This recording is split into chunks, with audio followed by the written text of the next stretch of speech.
तुंहिंजो देश मुंहिंजो देश ही सिंध माखा में गुमकियल क़ौमी कारकुननि जी आज़ादी लाइ अॼु भिट धणी तरफ़ रवाना आहियूं। खैबर शहर क्लास थियो आहे। ही पैदल लॉन्ग मार्च जो मुतालबो इहो ई आहे सिंध मां जबरी गुमशुदगियूं अयूब कांदड़ो फतेह महमद खोसो समेत जेके लातदाद क़ौमी कारकुन हितां जे एस्टेब्लिशमेंट गुम कया आहिनि उन्हनि जी आज़ादी जो मुतालबो करियूं था।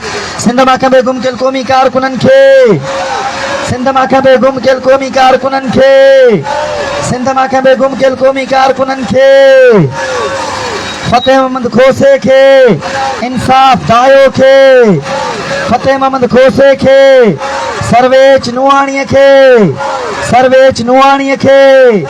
इंसाफ दायो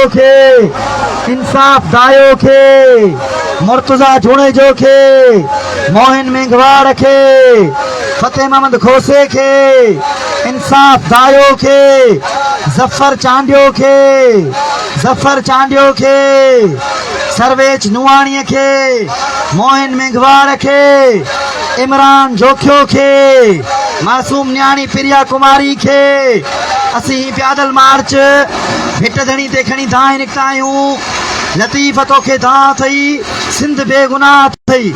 सिंध मां खंबे गुमकियल क़ौमी कारकुननि जी आज़ादी घुरूं था ऐं मासूम न्याणी सिंधी हिंदू न्याणी असांजी उन जे प्रिया कुमारी जंहिं खैरपुर जा MPA संगराज शहर जा सैयद उनखे क़ैद कयो वेठा आहिनि उन जी आज़ादी घुरूं था।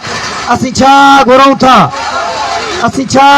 था पंहिंजनि जी घुरूं था। तूं कीअं न ॾींदे ओ पीर वॾेरा ओ जर्नल कर्नल ओ लतीफ़ तोखे दांव अथई लतीफ़ तोखे दांव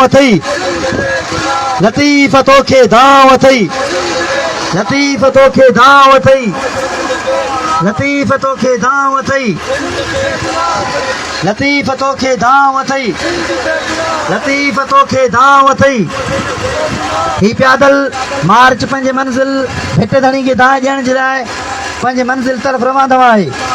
ही मंझंदि धारे भिट धणी वटि पहुची पंहिंजी दांह रिकॉर्ड कराईंदो। असां हिन मार्च जे ज़रिए मुतालबो था कयूं इंसानी हक़ुनि जे तंज़ीमुनि खां अक़वाम मुत्तहिदा समेत सभिनी आलमी ताक़तनि खां त हितां जे फोर्सिस ते दबाव विझी असांजे प्यारनि खे आज़ादु कयो वञे। असीं छा घुरूं था?